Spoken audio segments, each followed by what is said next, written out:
Hello, bonsai friends. This is Evan Pardue of Underhill Bonsai, and this is episode 32 of Little Things for Bonsai People, the podcast. And this time I am joined by the one, the only, Matt O'Donnell, our editor of the show. He decided to come in and hang out for a moment. How's it going, Matt? It's going great. Can I tell you another secret? I told you a secret offline, but I have another one for you. Yeah, there's lots of secrets. What's going on, man? You say my name wrong. All right, what is it? What is it? Okay, you have to put a buzzer on that one, so. Oh, I will. It's gonna have to be, and there's an entire recap of all the other words I got wrong too. You're just gonna have to go through. So anyway, what is it? It's O'Donnell. So think of the E more like like a U would be the right way to, the more right way to say it. You know, I've just been letting you get away with it, but then I was like, oh, he's having me on. This is the perfect time. Yeah, just to go ahead and call me right out, because some of the listeners have called me out for saying certain words, and then we'll get into like nomenclature, and I'm like, all right, this is how nomenclature works. Was it wow, not botany, horticultural practices 101. Yeah. Well, however you pronounce nomenclature is how you pronounce it, like how you learn. And so I had to kind of lean to that. But people's last names, yeah, not so much. But yeah, O'Donnell. Yep, that's it. Yep. Okay. I said O'Donnell because I added an extra syllable in there. Kate's giving me a hard time about it. Oh, geez. All right. Well, I will try to live that one down. But yeah, awesome. So thanks for coming on, Matt. And if y'all didn't know from all the times that I've introduced him, he's our editor. He makes me sound smart, just like we were talking about a second ago. And also, I mean, you can go ahead and throw in your thing if you want to do your own little shout out. Oh, my own stuff. Yeah. First of all, I am, to the listeners, totally unqualified to be here. I know nothing about the subject material other than what I've gained from the episodes. But I am a musician in Nashville, mostly a bass player and also a record producer. The main thrust of the connection here is that I am married to Evan's stepsister. And so that's kind of how we got hooked up for this. But yeah, no one should be under any illusions that I know anything about bonsai. But yeah, I do some podcast editing in addition, or I have, and then started doing this one. So if anyone out there has a podcast that they are doing, and I know that nowadays tons of people have podcasts, but not everybody knows audio. And so when Evan and I first talked about doing this, I believe you were just saying like, oh man, this is the hardest part is having the audio right and blah, blah, blah. And I remember being like, not in a humble brag way, being like, well, editing podcast audio is not a heavy lifting use of my time, so I'm happy to have done it. So anyway, so if anyone else out there has anything that they need done like that, let me know. I am available at matto'donnell.com, also on Instagram, Matt O'Donnell. Same thing on Twitter too, if anyone uses Twitter predominantly. I don't know if anybody does use Twitter that much anymore. I don't know. Yeah, I don't know. That's the thing. I use it kind of as like a news reader and not really like an interactive space. But yeah, those are the ways. I'm not really a Facebook guy, so those are the ways to get me. There's a contact form on my website, or just DM me. That's about it. Yep. And usually, I mean, I think it's been almost every episode since Matt's been editing. But I put his link in the in the description to each episode. You can go to you can see all the stuff there in case you guys missed any of that. Before we get too far into today's topic, which is talking to Matt for a little bit here, and then he's going to tell us how we're going to do this week's episode. I do need to mention the podcast is sponsored by our amazing patrons called our Bonsai Best Buds. We currently have a good number of them. I lost count, but it's not that many. But thank you guys so much for sponsoring the show and, helping us do this. It makes it so much easier. Couldn't do it without you guys. Starting the list off with Tori Solis, Warehouse Rat, Boyd Snellgrove, Ricky Ruins, Joshua Bentley, Snappy Chappers, Ryan Giordano, Joel Jenkins, Justin Knight, Backyard Bonsai Australia, the Ladies at the Flower Market, Taylor Peacock, Chase Purtweet, and Vicky Auth. Thank you guys so much for supporting the show. Like I said, we never got to the birthday thing.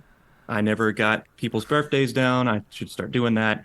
Since all of our patrons are in the patreon.com, I can send out a note for that and start categorizing that, getting something together. Because me and Matt have also talked about how to help out the show and how to, look towards the future as well. And one of those things is doing extra things for our patrons, and our regular listeners, even if we can. So those things are in the work.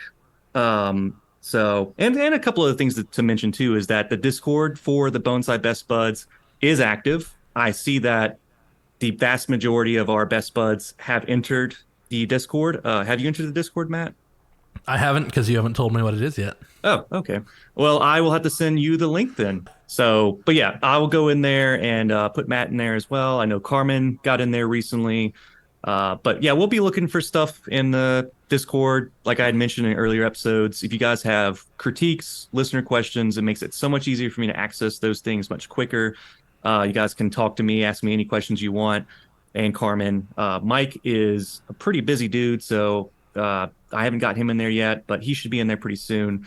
And if we can get everybody riled up on the Discord, I'd like to do a little bit of listener homework, I guess you can say, is take cuttings off of your favorite tree that grows really well, and we can do a little cutting project, something that Mike is very familiar with and would be able to also explain into really good detail. But yeah, those are a couple of interesting things. I know I can guarantee that if you become a Bonsai Best Bud, which is $5 a month, I know it's kind of like a Subway sandwich every month, but or you can just do $1. You can do like what used to be the value menu at like McDonald's, but whatever.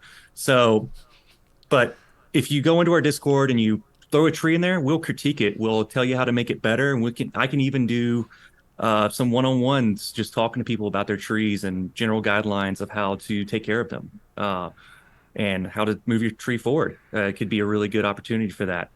So, and then I know that Carmen launched the Facebook group. So I know a lot of people are not using Facebook like they used to, but it still helps. It still helps some outreach. So if you guys want to go over to Facebook / Little Things for Bonsai People, you can follow us, like us on there. But yeah. How is it going, Matt, in your part of the world? You're in Nashville. That is correct. It's pretty good. This week is the infamous CMA Fest. It's like the biggest week that happens in Nashville.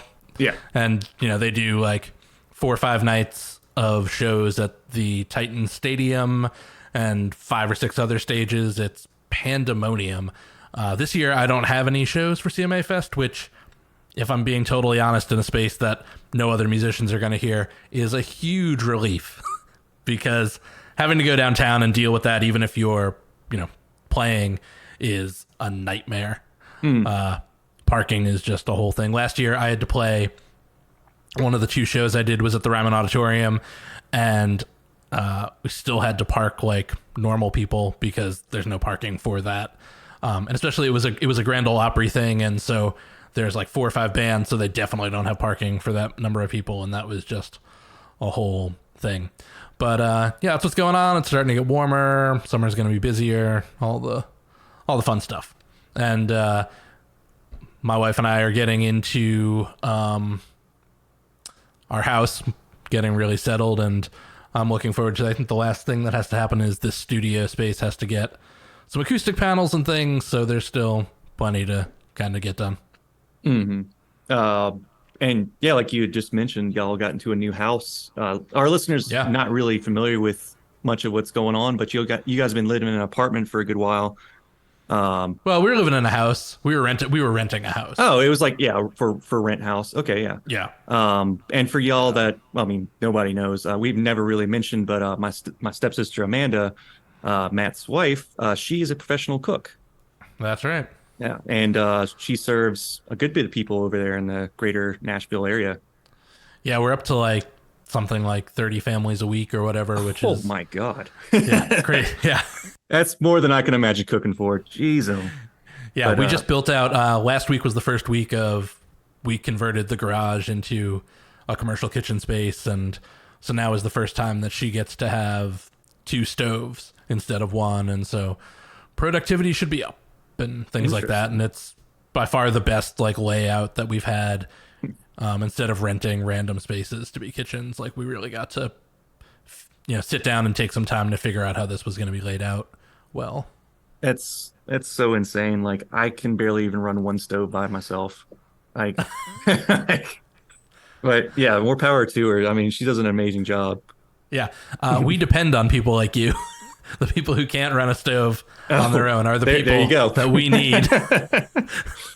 But yeah, so and you said you're not playing a lot of gigs. I mean, you just came back from a gig not too long, like moments ago. Well, yeah, I have like 1 gig downtown a week on Broadway in Nashville that I still keep with a singer named Anna LaPrade. She's great, and so I keep that gig because it's a whole lot of fun, and you'd be surprised how many people are in town on any given Tuesday. Mm-hmm. So, yeah. Yeah, it's funny you say for all those musicians out there, you guys are Same thing. magicians. Yeah, same thing. On the bass, especially, man, you can rip. But no, you're like other musicians out there may not hear this, but I was thinking there's a lot of musicians that actually get into bonsai, so I think you'd be surprised. Oh, yeah, I bet. I mean, I just kind of said that offhandedly, but Yeah. definitely, something about art and expression and things like that. And Oh yeah, they all go coexist together. It's kind of we funny. should do an episode about that sometime. Oh, definitely. Yeah, that'd be cool. Yeah, I would love to do a big collective kind of thing. How me and Mike kind of went on about art versus bonsai thing, but then expand the horizon a little bit more on the art side. I think that would be really interesting.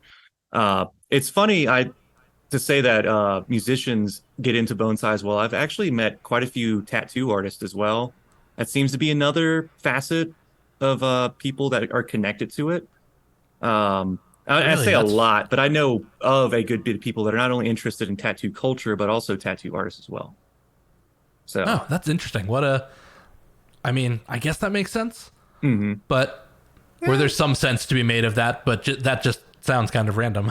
Yeah. And I think it is kind of like as the generations of people that get into bonsai as time kind of moves along now, the next wave of bonsai people tend to be your really eclectic people. So I can kind of see that as to where that's coming from. Yeah, punk rock bonsai. Yeah, I mean that's kind of it's kind of the direction that I'm looking at, but it's hard to portray that feeling. But I don't know. There's some people that are doing some of those things out there, but I'm not going to push the limits just yet as far as designs and stuff. But yeah. So you said that you feel like you shouldn't be talking bonsai, but I feel like from editing the episodes, you've collected a good bit. Yeah, there's a fair amount. Like I said, I know you're not ready to talk about that video clip that I sent you yet, but the fact that I was able to watch, that dude in that hack and slash out like a tree, and I was just like, oh, it doesn't have the pent up energy for that. Well, okay. So actually, what a random thing to, So, I mean, this was supposed to be one thing with this episode, but we could turn the tide slightly. I did watch that video. Me and Caitlin actually sat down and watched it for a moment. I didn't watch the whole thing, but I saw how you spliced it up. But yeah, I just grabbed all the parts of that TV show of that episode and like only the things that pertained to them doing bonsai. The rest of it was, if there's a way I can put a link for that, is that possible? Yeah, let's do. I can make that some sort of like unlisted YouTube or Vimeo link. Okay. And then just throw it my way. Yeah. And so I can't remember the exact name of the show, but I do remember the premise. What was the name of the show? It was a British home. Yeah, it's show? called Escape to the Chateau, where basically the idea is that this UK couple buys a dilapidated, estate in France, and they just kind of for 9 seasons or something like that now have been progressively restoring it for like getaway weddings or whatever, and just having like all kinds of things for it. But there was this episode recently that Amanda and I watched where they were converting the like wash house, the old wash house, into like a small indoor pool. And they decided they were going to put some bonsai trees in it. Yeah, I And thought that was pretty awesome. yeah. Because they okay, so I do have some critiques. I don't want to bash the show at all because their heart's in the right place for it for sure. Because the bathhouse, I feel like it, and they were keeping it a bathhouse, right? Like indoor. Yeah, but instead of like doing like wash in it, they were having it be for like swimming Yeah, rather than like washing, linens or whatever. yeah. In my opinion, the overall aesthetic of the wash house is not what I would imagine for a constant display of maybe bonsai. Uh-huh. But their approach to the materials was really interesting because they weren't approaching it from an aspect of where it was completely, this because there's like the Karate Kid approach, which is actually not terrible, but there's still some fundamentals that are missing there. Their approach was actually kind of interesting. The gentleman on the show chose a juniper. From what I remember, it was some kind of conifer, but I think it was in the juniper family, and his approach was pretty straightforward. I mean, he did cut on the roots, but that was one of the things I kind of looked at too. Is like the plants were young, so they weren't anything out of the ordinary. It wasn't anything like if you guys go over to like the Instagram, I just posted a reel of me in the Rocky Mountain State Park with a literal twisted old ancient tree. It was nothing like that, So they're little young trees that if you were to repot it and cut it back, it shouldn't be that big of a deal. I just did notice that in parts of how they were potting the trees up, they were mounded up because the the amount of root versus the size of the pot that they were going into was a little challenging. But I mean, they weren't 100% wrong. And then I wish I knew what plant that the woman chose because it was very interesting. It was not in leaf and had thorns all over it. So it might have been, and if I had to guess, it was something that's very common in England. So they probably looked up like species that you would use for bonsai in their area, and the blackthorn and the hawthorn, the common hawthorn, is like the number one deciduous species over there. So they weren't wrong, but they weren't trying to like show off any kind of bonsai like practitioner prowess or anything. But their heart was right. No, that was the entire thrust behind it for like me wanting to show it to you was just that idea that like they grabbed something probably from the grounds of their estate and we're like, oh, this would look great if we just shaped it up and whatever. But like I said, there was just that one part where he's just kind of hacking away at it on the table, and I was like, oh no, is that good? I bet that can't be good. Like that amount of editing probably is not great for the tree. So for like a young, like I was mentioning earlier, like a young juniper, you'd be surprised. Some of the garden junipers, especially the ones we use in Louisiana, they would work in a lot of places. The Percummins Nana Green Mound or the Parsoni the juniper. Those two junipers are nearly bulletproof. I mean, they can take a lot of abuse. And whenever I say abuse, guys, I don't mean like negligible to the point where you're just doing this consciously. If you're a beginner and you're going out and you're working with your first tree and you were to cut it back hard like that, as long as you were to keep it outside. So that's one of the other things that I was kind of noticing with the clip is like they were doing it inside of the wash house. And that's the classic like representation of bonsai is just you always see the trees inside of a building. So like with Mr. Miyagi, he's got his juniper collection, but it's inside of his work shed where he's like hanging out all the time working on his trees, and they look healthy and stuff, but they just won't grow there. And then you go to like Cobra Kai where Daniel later on when he's grown up, he owns his car dealership. He's working on the bonsai quote unquote trees that he gives to like each customer as he sells a car, and they're locked away in a storage locker, like in another shed. And it's just always that thing with like, this is a tchotchke, so I'm just going to keep it on the shelf and trim it. Like, that's just the misconception thing we have to break down. Yeah, sure. Once in a while. But yeah, I would love to do a compilation of like bonsai in films. I Oh haven't yeah. really seen anybody do that before. Um, I do have to point out before I move past this whole conversation about mistreatment of young plants for bonsai. But Gemini Man, you ever heard of that movie? No. Gemini Or Man maybe I have, is, but I don't know that I've seen it. I mean, it's a Will Smith film. So if you've seen that one, you've seen any of his films, kind of like you've seen them all. Um, Sure. but yeah, Gemini Man, Will Smith is an old operative in like the military, like he was a trained super soldier or something crazy, of course, because it's a sci-fi thriller. And he has like a special clone of him made where he's like young Will Smith, and they use augmentation to make him look younger. And it was the first time they'd used like that kind of movie effect. Yeah. And it was really cool. But that's beside the point, though. Besides two Will Smiths like duking it out, like old grizzled Will Smith versus like Fresh Prince of Bel Air Prince. Not Prince, but Will Smith. It's actually kind of interesting, but yeah, there's actually bonsai in the beginning of that movie that are spectacular, and that was Oh one of the really? yeah, it was one of the first times I ever seen a movie or a show represent bonsai in that way.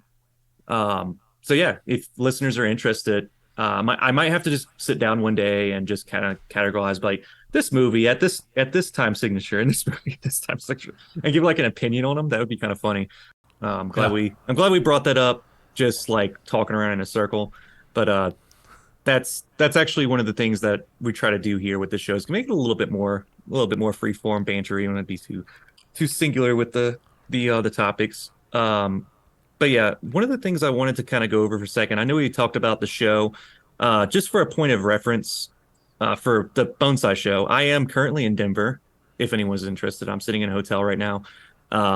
The tree that I'm going to show at the ABS show is sitting out on the balcony. And I could kind of give some interesting details about that. I'm sure the listeners wouldn't mind. I mean, this is a special impromptu type of episode, because me and Carmen will pick up a episode for this week to kind of recap how how ABS was, the American Bonsai Society Learning Seminar. But yeah, we actually drove here. We drove here. It was 18 hours. It was a little bit less than I thought. Hmm. And then how far is it from Nashville to Louisiana? Like 8 hours of actual drive time, and we normally make it in like 9 with stopping. Oh, okay. So, Well, that also depends on if we're going to Denham Springs or Ponchatoula, because okay. that's a whole like extra 45 minutes or something like that. Yeah, because you have to jump off the main interstate Yeah. into yeah. Yeah.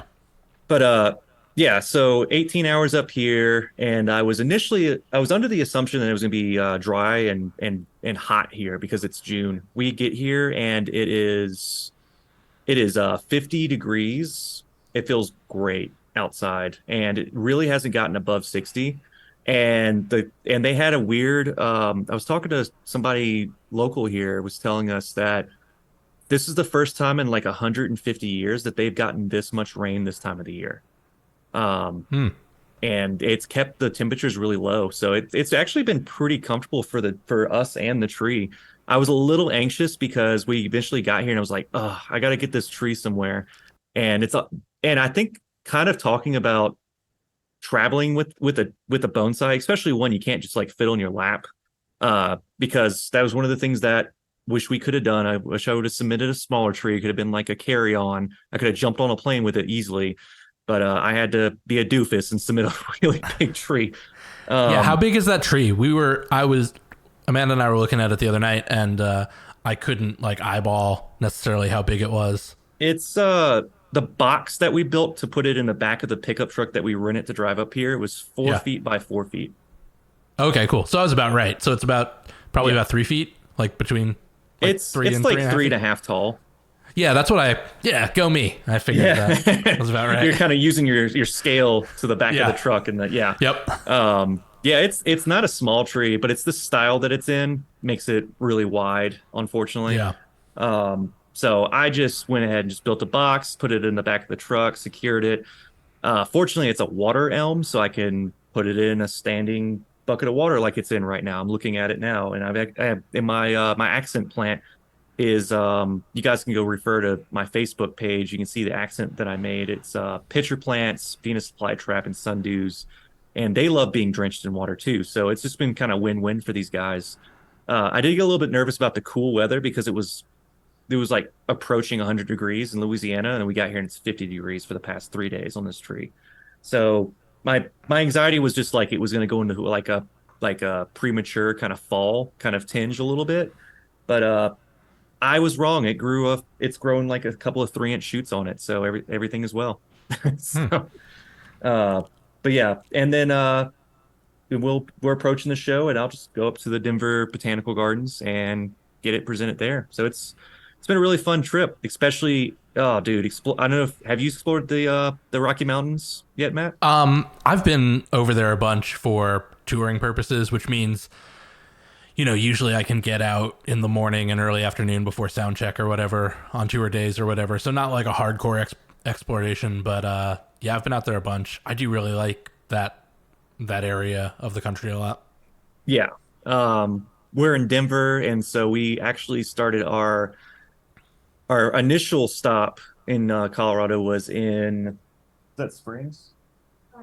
Yeah, Colorado Springs, and we went to Yeah, Colorado Springs is cool. the Garden of the Gods. I highly recommend. Beautiful, beautiful.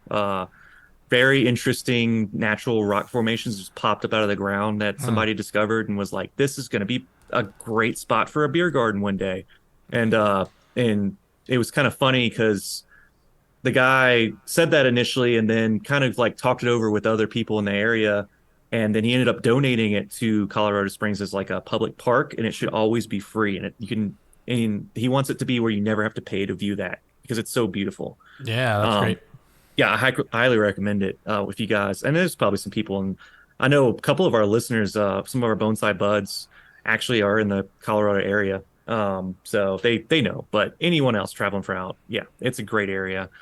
um and Are then any of the best buds going to be at the show? oh yeah, yeah, I think a couple. I had a couple message me on Instagram and say, "Hey, you gonna be at the Yeah, show?" And I'm like, cool. "Yeah, yeah." Facebook and stuff like that. So yeah, it and I can't wait to meet them and shake their hand, talk bonsai in person. That's what this is all about. I mean, we get together to talk bonsai. I mean, you haven't had the pleasure of a bonsai show, like a good show yet, Matt, Yeah. but I think there should be stuff. Tennessee actually homes one of the best. I'm just going to say it. One of the best bonsai artists out there, Bjorn Home. He's actually not too Hmm. far from where you're at. Oh, Um, cool. and so I know you have to register ahead of time to go visit his garden, but I think you and Amanda would really enjoy that. I mean, if you Yeah. really want to get a grasp of it, of the bonsai that me and Carmen and Mike talk about, he has some really excellent trees, and he's pioneering like the new American bonsai movement. So he's part of that. So a lot of the trees that he has developed are Rocky Mountain junipers or other native pines like the limber pines, ponderosa pines, et cetera, et cetera. So these would be the first true American Yamadori bonsai trees for the United States. It'll be like hallmark trees one day. I think it's a great. I mean, he's really doing a great service to the bonsai world, man.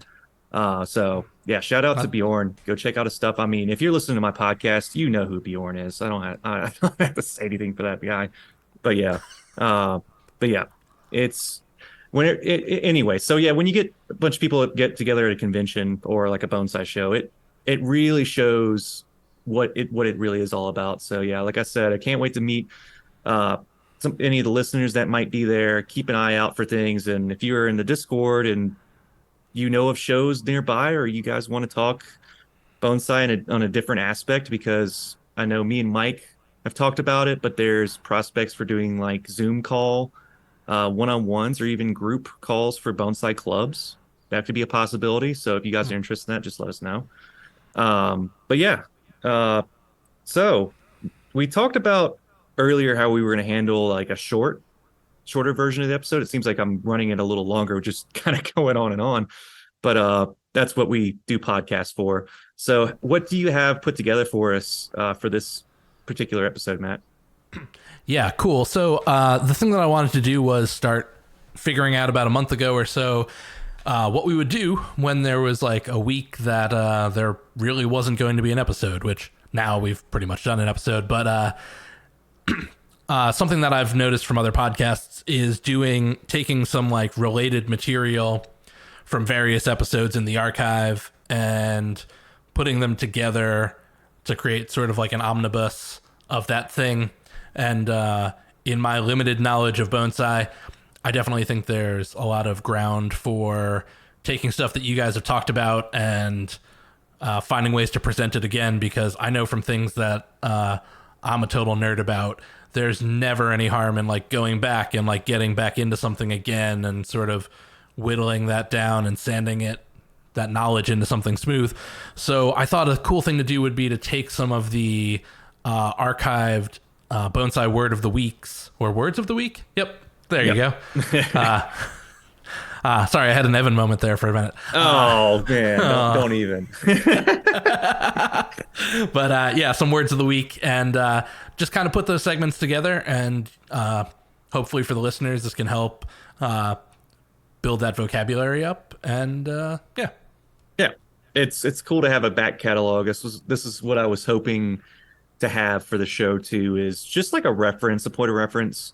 Because unfortunately for a podcast, you can't go in and type in like, when was this mentioned, like in an article, for instance, like if you had like a doc, like a Google Doc style thing where you can type in hashtag, where was this said?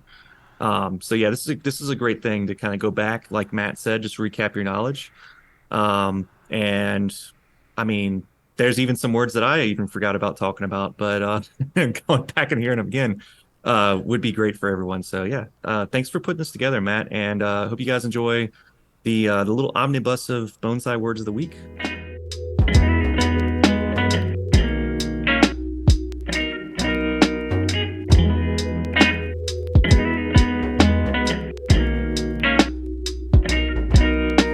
As an interesting close to our episodes, we can I think I messaged this to you earlier, Mike. Let's do the bonsai word of the day or a bonsai word of the week. We'll take like a term that it will help us all kind of learn a little bit, and also our listeners as well, and just kind of define that word real quick as an ending note on each one. Can we do Yamadori since we kind of already brought that up? Yeah, Yamadori can be the bonsai word of the day. We're not going to go into detail. We're just going to describe what it is, and we'll make sure that all the listeners are familiar with the word, and we can build our vocabulary here in bonsai.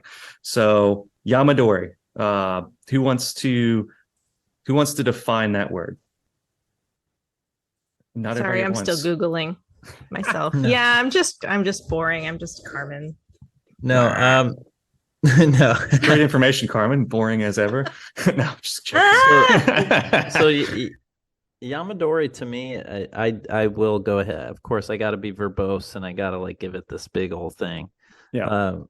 Do the Mike Lane thing. The Mike Lane thing, Yamadori. I'm a stickler for this because I hear it used all the time for material that shouldn't be called Yamadori. And I know that sounds harsh, but the reality is the translation is that it's a mountain tree. It is a mountain tree. And so more realistic or a more realistic way of thinking about it is it should be a tree that you cannot grow in your lifetime. So it should be a tree that grew in conditions that grew the tree so slow that if you were to try to repeat those efforts, you wouldn't live long enough. That's the point of Yamadori is hunting down these environments that grow these trees into dwarfed trees. And so why are they so valuable? Because you have old wood that now will last hundreds of years. Mm-hmm. So Yamadori, I'm a firm believer, mountain tree or similar like trees. Excellent definition. Not just the dug up tree. We're gonna make a whole vocabulary book. We'll go verbatim and like write down what each of us give for definitions. Mike, you get that one because you were like so ready to answer that one. But It's something I think about a lot. I'll get the next one, buddy. And guess what? We'll do Yamadori next episode just for you. If we don't have any guests coming up, we'll do Yamadori next, I think. Yeah, we should. Yeah, And very good. that So would be then cool. what would you call a tree you pull out of a swamp? A Numadori. No, I would still. It depends because Well, some of those environments, like If we've I may, pulled- Oh, sorry. not Numa, because Numa means swamp in Japanese. And if I'm not saying it right, Ah. and I thought I was clever doing Google Translate. But anyway, pretty clever. sorry to cut you off, Mike. Yeah, Yamadori could be swamp or field or forest collected, Okay. but this is for another episode. Okay. Don't- Sorry. Don't want to sorry. spoil the Alright, listeners too much. All right. But anyway. We're nearing the end of our show here, but before we sign off, we'd like to talk about the bonsai word of the week. And me and Mike have chosen Takagari. Tachiagari. Tachiagari. One of the things here with our show is I'm the best at pronouncing things. So if you can't tell, but yeah, Tachiagari. And we're going to define the word, talk about it for a couple of minutes, and so everybody can learn some new bonsai terminology. I know you said earlier, don't worry too much about the terminology in bonsai, but that's one of the things we talk about here every week. Sure, and Yeah. and it's good, and so many times the Japanese terms are just easier. They'll have one word instead of a dead branch that on which the bark has come off, and you know, Right, I mean, right. They've got three letters that say it, right? So, Yes. yeah. So what is Tachiagari then? How do we define that? Well, the area of the trunk between the root base and the first branch, Mhm. Yeah. typically, and so the question is, what's important about that? And Yeah. the importance of the Tachiagari is, in the first place, it defines the style of the tree. Whether that is an erect vertical movement, whether it is a slanting movement, whether it already has a curve in it, whether it tapers well. Mhm.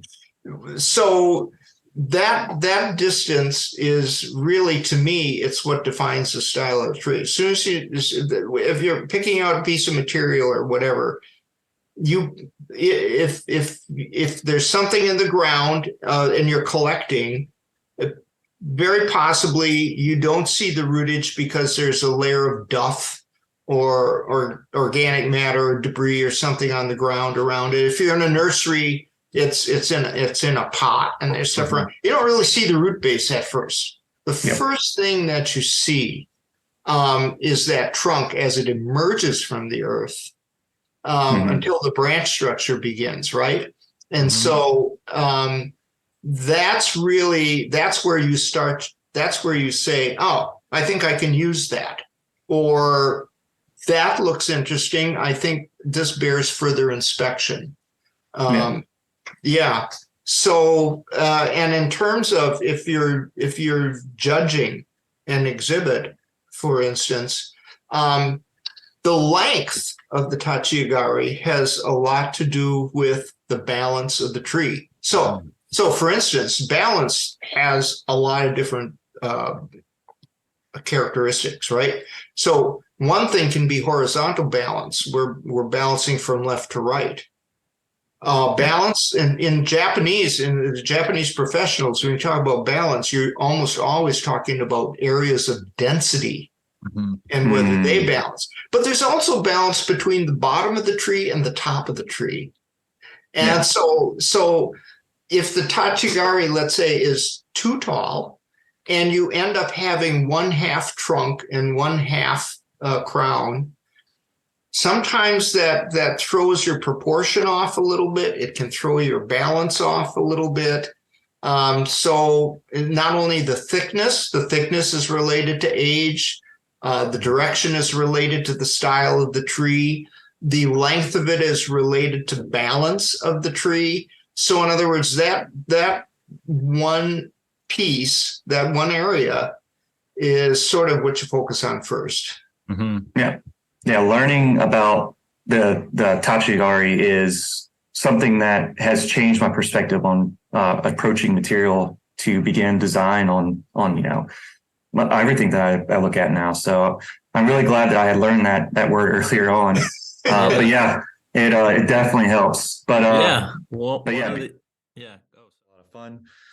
But yeah, before we wrap up, I heard you earlier say that could be our bonsai word of the week. I already had one. Oh, okay. Well, don't steal my thunder, Carmen. Sorry. What's your word of the week? No, I'm just joking. It is Nabari. Because I thought it was pretty relevant to this episode. Oh yeah, totally. Nabari is going to set the standard, the taper, the proportions of your tree. And Nabari is kind of everything for bonsai. I mean, if you don't have Nabari, it looks like a stick in a pot. It looks like a telephone pole. I mean, these are derogatory terms for bonsai. But that's what gives you the age, the maturity. Unless it's a Yamadori. Then and it's a conifer. With a deciduous Yamadori, Yeah, you can always fix that. Right. But with with a conifer Yamadori, this will be a good one for Mike. Sometimes you don't have Nabari, and that's okay. But in general, Nabari, very important. Now that I'm thinking about it, my last trip up to see you guys, I do remember seeing a lot of shore pines that John Aids had. Yeah, they just don't really. And didn't have any Nabari, and they just come out of the ground. I'm like, oh, this is kind of cool though, because then you kind of figure out you got to just find your way with a piece of Yamadori. So now that we've thoroughly confused everyone on how to repot the trees, see you next time. This is valuable information. No, the bonsai word of the week, and oh yes, let's not forget the bonsai word of the week. The bonsai word of the week is tanuki, which is it's a half dog, half raccoon. There's this creature in Japan that looks like a raccoon, but it's actually a canine, and it's called a tanuki. It's a real thing. Or is it's real, yes. But in bonsai, it's the word for what? It's another way to politely say your tree is a phoenix graft, which sometimes is looked down upon, and sometimes it's not, depending on the circumstance or how well done a phoenix graft or tanuki is carried out. And so just kind of break that down even further for our listeners who are not familiar with either of those.